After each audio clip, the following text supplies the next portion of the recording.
20h, les rebondissements de l'affaire Keva Zingo après le limogeage du vice-président de la République et le ministre d'État à la forêt, à l'environnement et au plan climat. Réaction d'un politologue, chronique de la rédaction de Gabon Première. Voici, entre autres points, qui vont focaliser cette actualité qui alimente les conversations. On parlera également du nouveau modèle économique des communautés locales qui vient d'être présenté par le ministre du Pétrole, Pascal Wani Mbouroué, aux autres membres du gouvernement. Quels sont les objectifs que renferme ce document? La réponse, c'est dans ce journal.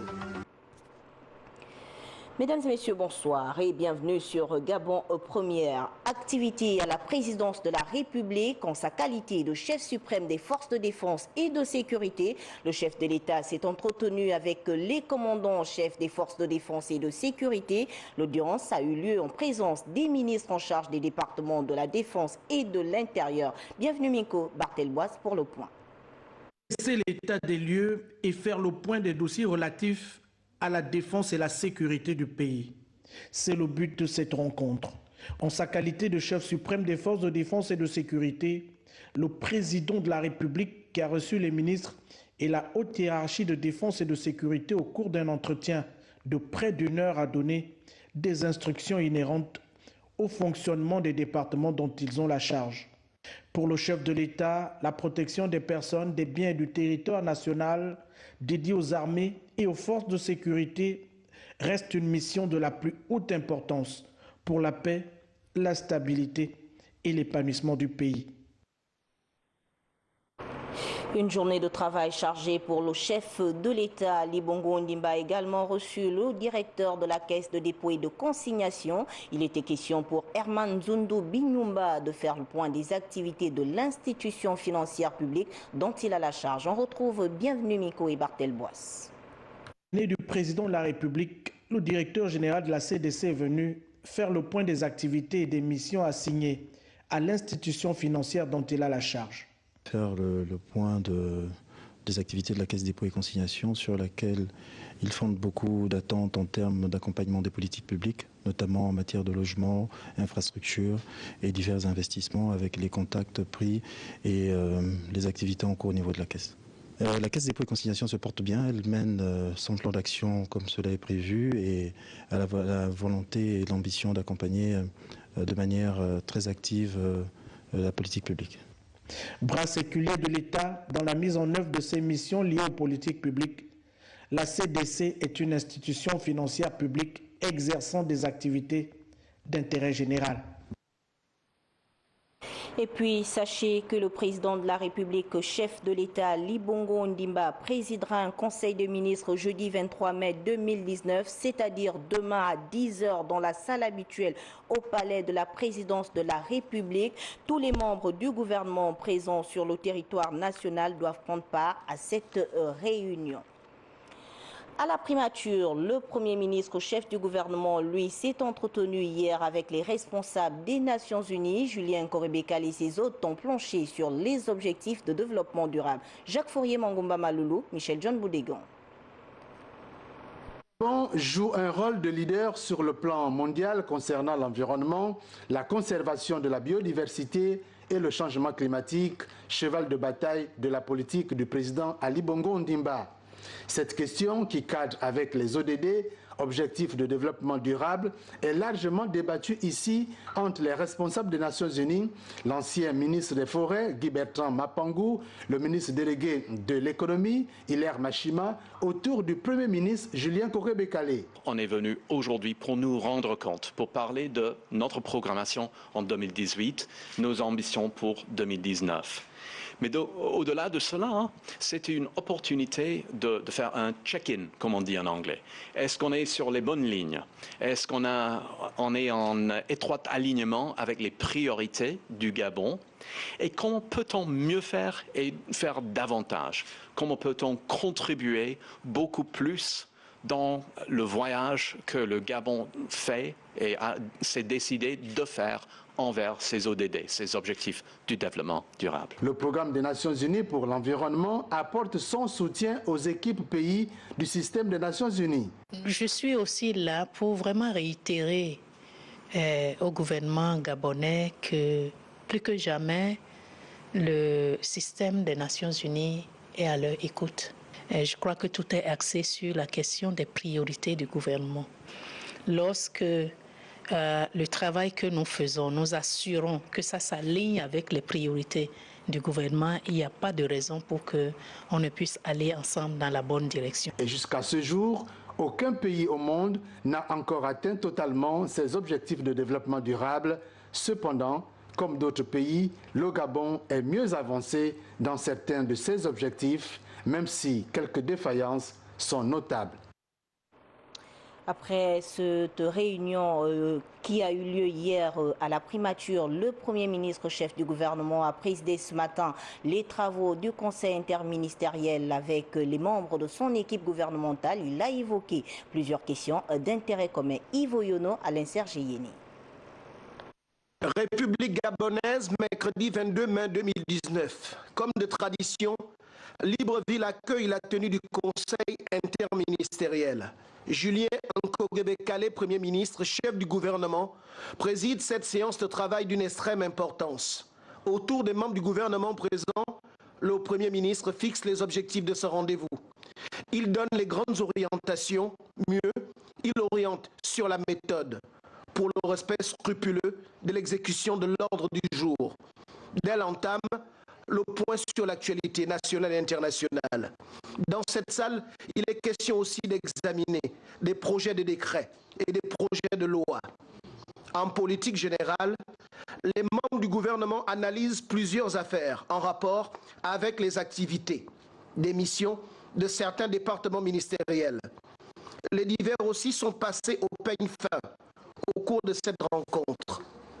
Dès l'entame, la communication du chef du gouvernement, puis le point sur l'actualité nationale et internationale, notamment les principaux événements dans le monde, la situation intérieure du pays, le point sur le cours des matières premières et de l'état de balance commerciale. Ensemble et de façon collégiale, ils font aussi le point sur les décisions du dernier conseil interministériel. Affaires en conseil, des projets de textes législatifs et réglementaires. En politique générale, le point est fait sur plusieurs affaires stratégiques. Chapitre mission, conférences et séminaires, l'analyse de certaines dates s'imposait. Puis, le Premier ministre, chef du gouvernement, Julien Nkogebe-Kalé, et toute son équipe ont longuement abordé certains sujets dans la rubrique divers. Et en bref, notez cette session plénière tenue cet après-midi à l'Assemblée nationale consacrée aux questions orales posées par les députés aux membres du gouvernement. 5 questions au total, notamment sur la question de la route, des bassins versants, le paiement des pensions à la CNSS, l'organisation des élections législatives partielles et enfin la protection du Kevazingo. Une préoccupation qui n'a pas été suffisamment élucidée, la disparition des 353 conteneurs n'ayant pas trouvé de véritable explication. Nous y reviendrons plus amplement au cours de nos prochaines éditions d'information, mais tout de même, la rediffusion vous sera proposée dans le cadre de nos programmes. L'Assemblée nationale, qui a servi de cadre pour l'audition du ministre de la Famille, de la décennie de la femme et de l'égalité des chances hier, face aux membres de la Commission de la Santé, l'éducation des affaires sociales et culturelles, Estelle Ondo a expliqué entre autres la stratégie nationale de lutte contre les violences basées sur le genre. Julda Florondembe, Valérie Poulangoy. Au cours de ces travaux initiés par la Commission de la Santé, de l'Éducation, des Affaires sociales et culturelles dirigée par l'honorable Angélique Ngoma, Estelle Ondo, le ministre de la Famille, de la décennie de la femme et de l'égalité des chances, a rappelé à la représentation nationale tout l'intérêt que le gouvernement accorde à la question de la promotion et la protection des droits de la femme. Le membre du gouvernement précisera que malgré les multiples conventions internationales signées par le Gabon, ainsi que l'ensemble des stratégies mises en place par les plus hautes autorités pour amplifier la lutte contre les violences basées sur le genre, les plaintes sont légion et le phénomène prend de l'ampleur dans notre société. Et assurément l'occasion pour moi de mener un plaidoyer auprès de vous, afin que vous vous mobilisez, nous aider à atteindre ces objectifs en suscitant une augmentation substantielle des budgets alloués à la promotion de la femme et du genre. Cette rencontre fortement appréciée par les honorables députés a été l'occasion pour ces derniers de poser un certain nombre de préoccupations relatives à l'assistance et au suivi des victimes qui ont subi des violences, avant de s'interroger sur le retard observé au niveau des décrets d'application des textes de loi portant sur la protection des droits de la femme. Parce qu'en la matière, il y a tout de même la norme qui a déjà été promulguée par le président de la République, pour ne citer que le texte sur la lutte contre les violences en milieu professionnel, la modification du code pénal, notamment en son livre 3, chapitre 7. Donc autant de préoccupations qui ont fait l'objet des interrogations des honorables députés. Au terme de plusieurs heures d'échange, les honorables députés ont manifesté leur inquiétude face au comportement inhabituel adopté par les élèves au sein de leurs établissements au péril de leur vie. Les élus du peuple exhortent le gouvernement de prendre les dispositions qui s'imposent. Le président du Sénat porte à la connaissance de mesdames et messieurs les sénateurs que la séance plénière du Sénat initialement prévue pour le jeudi 23 mai 2019 à 15h est ramenée à 10h. L'Okevazingo, on en parle encore après la déclaration du porte-parole de la présidence de la République appuyée par le limogeage des hauts cadres de la République. Notre rédaction s'est rapprochée d'un politologue, André Anjo, pour recueillir sa lecture sur ce sujet qui fait couler beaucoup d'encre et de salive. Nous l'écoutons. Elle touche finalement au cœur du problème.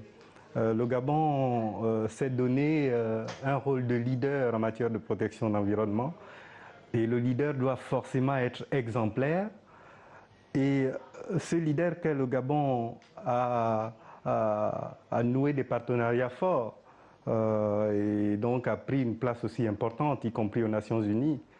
On peut comprendre que le Gabon soit éclaboussé et que les autorités en soient conscientes. Mais ce qui est important maintenant, c'est qu'il y a une autre phase qui est la phase des corrections, comment le Gabon va s'arranger à régler ce problème-là en interne pour donner un message aux différents partenaires qui regardent le Gabon. Je crois que nous en sommes à ce stade-là, comment le Gabon va réparer ce tort qui est causé à son image, et c'est ce qui est attendu, pas simplement par l'extérieur, mais aussi par les populations gabonaises. Vous pourrez suivre l'intégralité de cet entretien après notre page publicitaire. De rebondissement en rebondissement, hier, nous assistions au limogeage du vice-président de la République ainsi qu'au limogeage du ministre d'État en charge des forêts, de l'environnement et du plan climat.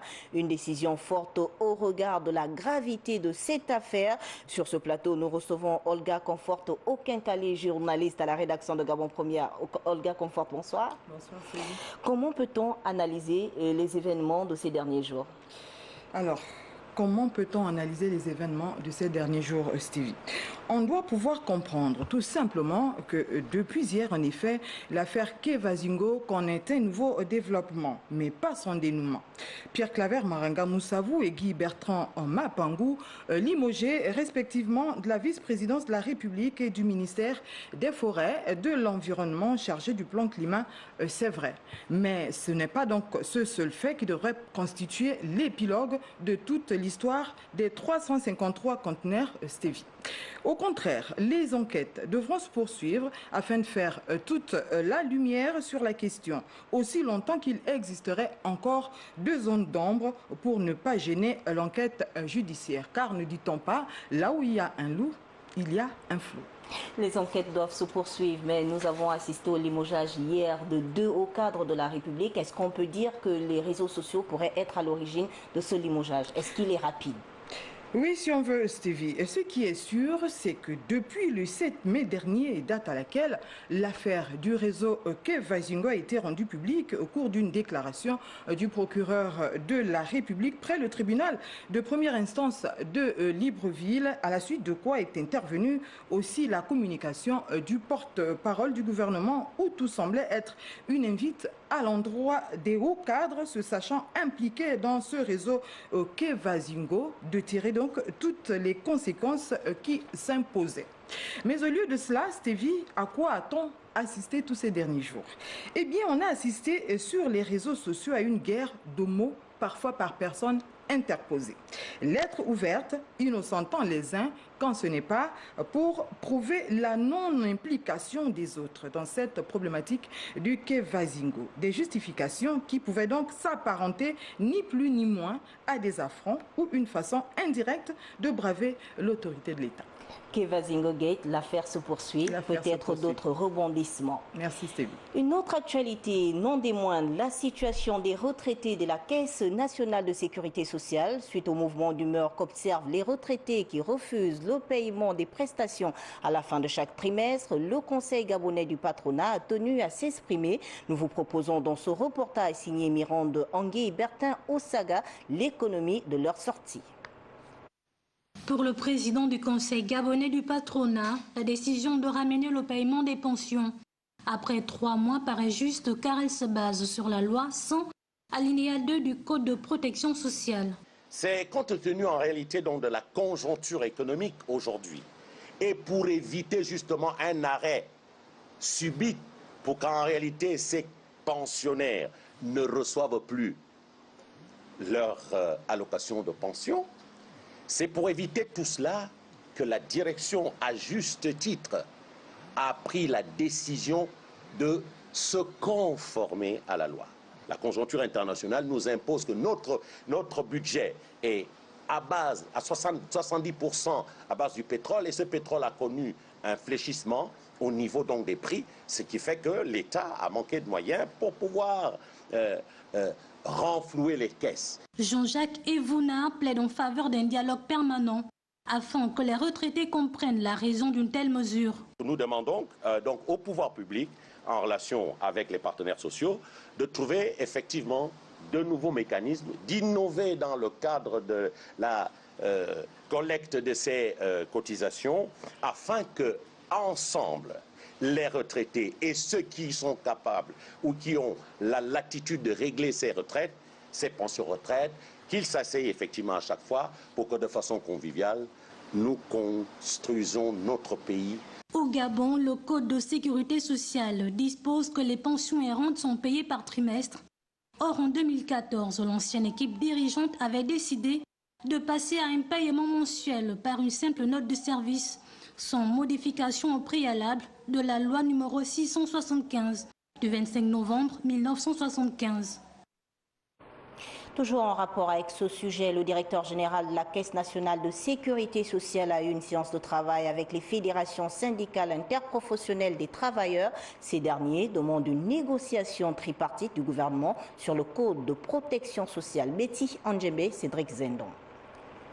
Suite au climat qui prévaut au sein de la Caisse nationale de sécurité sociale, dû au paiement par trimestre de la pension des retraités, les confédérations syndicales interprofessionnelles des travailleurs demandent au gouvernement une négociation tripartite sur le code de protection sociale en vue du règlement mensuel de la pension vieillesse. Pour l'heure, les organisations syndicales des travailleurs, tout en reconnaissant la nécessité de s'accoler aux réalités du moment et des forces en présence, exhorte le gouvernement de la République à une révision tripartite des différents textes régissant notre système de protection sociale, en établir une gestion rotatoire à tous les niveaux et envisager toutefois une amélioration constante du processus de mensualisation de la pension dans un proche avenir.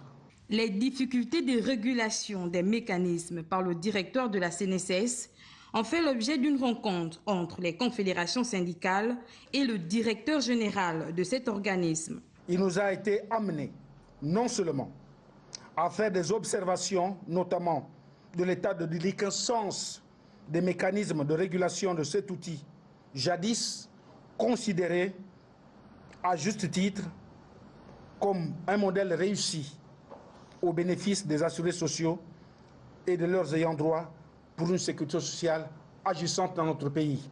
Après cette réunion, ces derniers espèrent désormais qu'un dialogue sera envisagé pour trouver des solutions idoines à long terme afin de satisfaire les deux parties. Il faut tout de même signaler qu'au cours de la session plénière à l'Assemblée nationale, cet après-midi, le ministre d'État à la Santé, Maître Denise Mekam, a souligné qu'il faudrait injecter environ 50 milliards de nos francs pour régler définitivement la question. Dans votre 20h, le ministre du Pétrole, du Gaz et des Hydrocarbures, Pascal Wani Ambouroué, vient de présenter à ses collègues de l'agriculture et de la pêche le nouveau modèle économique des communautés locales. Il a pour objectif d'améliorer le genre et le mode de vie des populations vivant à proximité des zones d'exploitation. Marie-Jo Moussavo, Bertin Osaga. Ce projet qui rentre dans le cadre de la mise en œuvre du programme L'Avenir en confiance du chef de l'État Ali Bongo Ondimba bénéficiera du partenariat du Centre Songhai, dont l'expertise dans l'agro-industrie est avérée. C'est un partenariat sud-sud qui doit nous permettre de pouvoir bénéficier des transferts de technologies qui sont adaptés à ces zones-là, mais aussi des transferts de compétences qui permettraient désormais à ces Gabonais qui connaissent le chômage de pouvoir trouver une ouverture à travers un partenariat de développement qui n'est plus à présenter. Ce nouveau modèle permettra la création de plusieurs milliers d'emplois directs et indirects dans la mesure où plusieurs unités de production et de transformation seront créées au profit des populations. Ceux qui connaissent bien le Gabon et qui ont l'habitude d'aller dans le Gabon profond, vous pouvez quand même constater que toutes les sociétés qui opèrent dans ces communautés locales n'ont jamais réussi à accompagner le développement. Il était donc nécessaire, essentiel et indispensable pour le ministère du pétrole et de l'agriculture et bien évidemment de la pêche, de pouvoir effectivement proposer à ces communautés locales un schéma de développement qui soit en ligne avec les aspirations du programme d'égalité des chances du chef de l'État. Nous avons, visité quelques fermes piscicoles qui existent, notamment à la Pairie. Je n'ai pas besoin de vous le dire, les Gabonais ne sont pas très portés par cette question de la pêche. Aujourd'hui, avec ce modèle, nous avons un outil qui nous permettrait davantage de susciter de vocations nouvelles pour nous permettre d'implémenter cette question liée à la pêche dans l'ensemble du territoire. Il faut retenir qu'à ce jour, aucun financement n'a été engagé pour la mise en œuvre de ce vaste chantier. Et le ministre du Pétrole devrait d'abord s'accorder avec ses collègues ministres sur les modalités de financement. Libreville abrite depuis ce matin les travaux préparatoires aux rencontres nationales du tourisme qui se dérouleront dans la capitale gabonaise dès le 1er juin. Une rencontre de travail qui voit la participation non seulement des responsables du ministère du Tourisme, mais aussi plusieurs acteurs du public et du privé de ce secteur. Patricia Lidimouélé pour les détails. C'est une conférence de presse qui annonce la première édition du Forum national Jeunes et Emploi Vert. Un forum qui permettra non seulement de promouvoir la créativité des jeunes, mais aussi les emplois verts. Le forum que nous organisons va permettre aux jeunes de 18 à 34 ans de valoriser leur créativité en ayant l'opportunité de présenter au grand public et aux partenaires techniques et financiers des projets susceptibles de générer des emplois dans le domaine de l'économie verte. Au cours de ce forum, les jeunes porteurs de projets vont rencontrer d'autres jeunes, échanger des expériences, partager les idées et les bonnes pratiques et bénéficier grâce à des ateliers de renforcement de compétences, de partage de connaissances ainsi que d'outils utiles à la réalisation de projets. Les lauréats recevront une formation intensive pour consolider leurs projets et bénéficieront d'un encadrement spécial. Parmi les temps forts, nous aurons l'organisation d'un concours pour primer les meilleurs projets ou idées d'entreprise vertes. L'objectif, ce serait d'identifier et de récompenser les meilleurs projets dans les domaines suivants: l'agriculture durable, pêche responsable et agroalimentaire, l'énergie et habitat durable, valorisation de la biodiversité et tourisme durable, économie numérique au service du développement durable, assainissement, gestion de déchets et recyclage. Du 6 au 8 juin prochain, un accent sera mis sur le rôle que les jeunes, les femmes en particulier, devront jouer en tant que citoyens engagés pour la concrétisation des solutions porteuses au développement durable, équitable et à une croissance responsable. Vous l'aurez rectifié de vous-même, il s'agissait là de la conférence de presse sur la première édition du Forum national jeunesse et emploi vert, organisé par le ministre en charge de la jeunesse en partenariat avec l'Organisation internationale de la francophonie. Ces assises, prévues se tenir du 6 au 8 juin prochain, ont pour thème jeunesse et emploi vert, levier de la croissance économique durable. Nous vous le disions également, Libreville abrite depuis ce matin les travaux préparatoires aux rencontres nationales du tourisme qui se dérouleront dans la capitale gabonaise dès le 1er juin. Une rencontre de travail qui voit la participation non seulement des responsables du ministère du Tourisme, mais aussi plusieurs acteurs du public et du privé de ce secteur. Patricia Lidi-Mouélé. Ces travaux préparatoires aux rencontres nationales du tourisme qui auront lieu le mois prochain sont une occasion pour les différents experts de réfléchir sur la nouvelle dynamique à insuffler dans le domaine touristique. Le tourisme gabonais, en réalité, ne va pas mal. Il a juste besoin d'être organisé, d'être structuré. Et c'est tout l'intérêt des travaux que nous faisons parce qu'il y a une nécessité déjà pour les acteurs de se parler. Parce qu'on a deux types d'acteurs, on a ceux du secteur public, on a ceux du secteur privé qui ont parfois l'impression qu'ils ont des intérêts divergents alors qu'ils sont complémentaires. Ces travaux-là vont participer à pouvoir permettre d'avoir un même langage, d'enrichir le projet de stratégie nationale du tourisme. Et donc, ces travaux-là ont tout leur intérêt parce que nous avons envie de conforter les déclarations officielles du chef de l'État qui attend que le Gabon soit la première destination touristique en Afrique centrale. Avec un potentiel touristique aussi remarquable, le Gabon entend faire de ce secteur un levier de croissance. Le contenu de ces travaux s'articule essentiellement autour de plusieurs thématiques. Des ateliers par exemple sur la gouvernance et le cadre juridique, d'autres ateliers sur le positionnement du Gabon et son offre touristique. Donc voilà, je ne vous donne que quelques exemples. Il y a plusieurs contenus qui permettront donc de définir et de valider la stratégie nationale en matière de tourisme.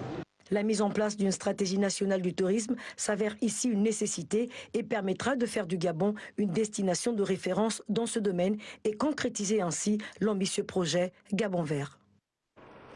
À l'intérieur du pays, direction Makoko, province de Logoué-Vindo. Là-bas se préparent déjà les examens de fin d'année. Le club initiative locale, dont le président d'honneur est Emmanuel Issozengonde, vient de lancer des cours de soutien au profit de plus de 800 élèves de 3e et terminale des lycées et collèges de la capitale provinciale. Les détails avec Benjamin et Vinbini.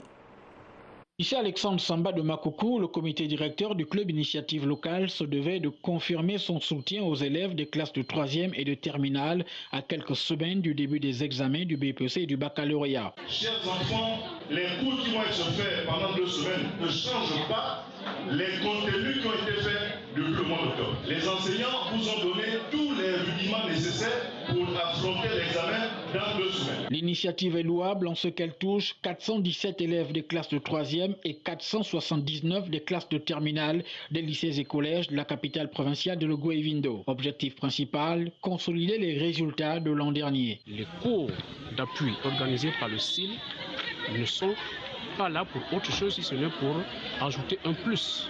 Et cela ne peut qu'être positif. Pour nous, c'est une joie. Finalement, ces cours-là s'installent dans la durée et se pérennisent. Et cela ne peut que marquer positivement les jeunes de la commune de Makoko. Au terme de cette année scolaire quelque peu tumultueuse, les apprenants candidats au BEPC et au baccalauréat perçoivent parfaitement bien l'intérêt de ce coup de pouce. L'idée du cours de soutien est une bonne idée parce que ça va nous permettre de rattraper les matières qu'on n'a pas facilement assimilées lors des cours. Au terminus de cette année scolaire, on devrait pouvoir apprécier les résultats de ces efforts de soutien. Avant la fin